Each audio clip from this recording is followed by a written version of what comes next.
자, 여러분 분명히 우리는 하락의 끝에 다가와 있습니다. 하지만 그럼에도 불구하고 롱 잡고 그냥 멍하니 있을 게 아니라 오늘 뭐가 중요한지 반드시 알아야 한다는 거죠. 오늘 뭐가 찾아옵니까? FOMC 이후에 첫 번째 졸츠가 발표가 됩니다.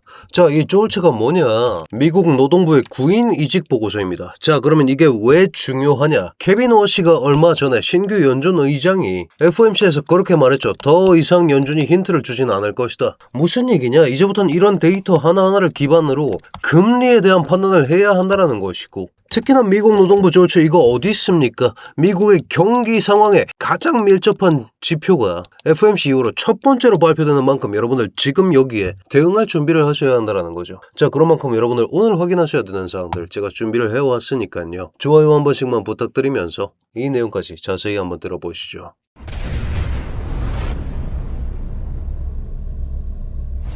반갑습니다. 현명하게 매매하자. 코인인사이트의 현우 트레이더 인사드립니다. 자, 오늘 밤에 졸츠 나오는데 이게 왜 평소보다 더 중요한지가 중요하겠죠. 여러분, 케빈 워시 신규 연준 의장은 이번 6월 FOMC에서 유일하게 점도표 제출을 거부했습니다. 자, 점도표라는 게 뭐냐면 요런 형태로 생긴 스티커 붙이는 판때기인데 여기에 연준 인사들이 어떻게 생각하고 있는지 스티커를 붙이는 겁니다. 자, 그러면 이게 왜 문제가 되느냐? 케빈 워시는 취임 전부터 점도표가 정책의 유연성을 떨어뜨린다고 비판을 해왔고 점도표 제출을 거부했으며 이제부터는 연준이 시장에 힌트를 주지 않겠다. 금리 우리가 알아서 자체적으로 판단하고 결정하겠다라고 그렇게 시장에 메시지를 던진 겁니다. 자, 그런 상황에서 그렇다면 우리는 지금부터 이 데이터셋을 어떻게 해석할지를 알고 있어야 한다는 거고 이걸 연준이 어떻게 받아들일지 또한 예측을 해야 한다는 겁니다. 자, 그런 상황에서 우리가 금리를 생각해 봅시다. 여러분, 금리 이거 왜 내립니까? 금리의 변동이 왜 찾아오죠? 금리를 인하하는 이유가 뭡니까? 금리 인하면 필연적으로 인플레이션이라는 위험성이 부각됩니다. 지금 실제로 인플레이션에 대해서 연준의 원래 커트라인은 2%였습니다. 하지만 2%는 못 맞춘 지 오래됐죠. 전년 대비 CPI 4.2%씩 지킨 지 오래됐다 이 말입니다. 자, 그러면 인플레이션은 연준의 기존 허용 범위 바깥으로 이탈난 지 오래인 상황인데 그러면 금리 인하를 할 수 있는 유일한 명분이 뭐냐? 경기가 굉장히 나빠야 합니다. 자, 그럼 경기가 나쁜 걸 뭘로 판단하냐? 이런 식의 노동지표로도 판단을 할 수 있다는 거고 그렇기 때문에 오늘 11시에 찾아오는 졸츠가 정말 중요하다고 제가 강조를 드리고 있는 것입니다. 자, 그런 상황에서 차트 보았을 때 우리가 5-5 하락이 남았다라고 예측을 할 수가 있는 상황이죠. 한 시간만 보겠습니다. 분명히 여러분 673 고점부터 해서 5개의 하락 파동이 나와줘야 합니다. 이게 우리가 날봉상에서 봤던 5파죠. 마지막 파동인 5파가 세부적으로 5개의 파동을 가지고 있어야 되는데 카운팅을 해보았더니 이미 1파는 연장된 상황입니다. 2개의 파동이 더 나오는 형태로 나와 있는 상황이고 3을 여기로 보든 혹은 여기로 보든 간에 5파 하락은 남았다라는 시나리오에 우리가 도달을 한다라는 거죠. 자, 그렇게 봤을 때 이 5-5 하락을 가속화시키는 촉매제로 활용할 수 있다는 겁니다. 자, 그런 생각을 해봤을 때 오늘이 6월 말입니다. 여러분, 요새 참 시장이 피말리죠. 가만히 있습니다. 왜 그런 것 같습니까?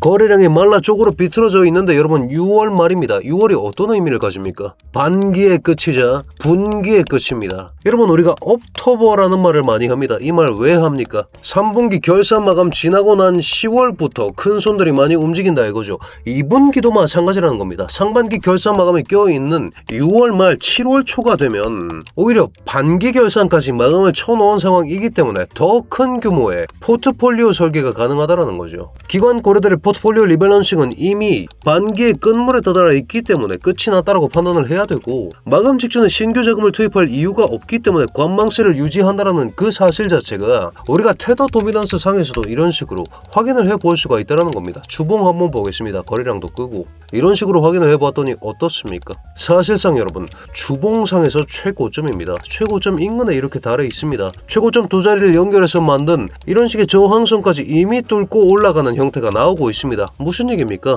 시장의 대기 자금이 9%입니다. 여러분 정말 보기 어려운 숫자입니다. 제가 여기 가로선 하나 넣어 보겠습니다. 여러분 분명히 주봉임에도 불구하고 요 자리입니다.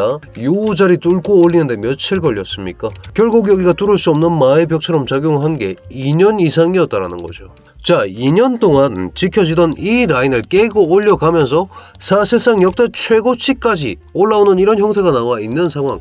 이게 우연의 일치가 아니라는 거죠. 분기와 반기 마감이 겹치고 있는 지금 테더 도미넌스 올타임 하이에 가로선을 넣는다고 하더라도 여기까지 얼마 남지 않은 지금 이런 식의 수평 저항선을 돌파하고 올라가면서 비트코인이 지옥 밑바닥으로 내려박힌다라는 게 아니라 적어도 여기 인근에선 저항작용이 발생하면서 이런 식으로 내려오고 거기에 맞춰서 비트코인은 상승하는 그림을 그리는 것이 조금 더 옳다라는 말씀을 드리고 있는 겁니다. 이런 식으로 파동뿐만 아니라 여러분 당장 오늘 뭐가 중요한지 이런 내용들까지 반드시 확인해 보시면서 매매하시길 권장드리면서 지금 자리에서 숏을 보고 싶다, 쫄츠를 기반으로 스탑로스 짧게 잡고 정말 단기적으로만 가져가셔야 하는 그런 전략이라고 말씀을 드리고 싶습니다. 자, 그런 생각들과 함께 저는 롱 포지션 들고 오늘 밤 이 지표에 대응하면서 단기 포지션까지 설계해 볼 생각입니다. 여러분들께서도 이런 식의 내용들 확인해 보시면서 매매하시길 권장드리면서 제 텔레그램 입장 링크를 고정 댓글에 걸어뒀습니다. 다만 여러분 입장 전에 아직까지 구독, 좋아요 눌러주지 않으셨다면 지금 한 번씩만 눌러주신 후에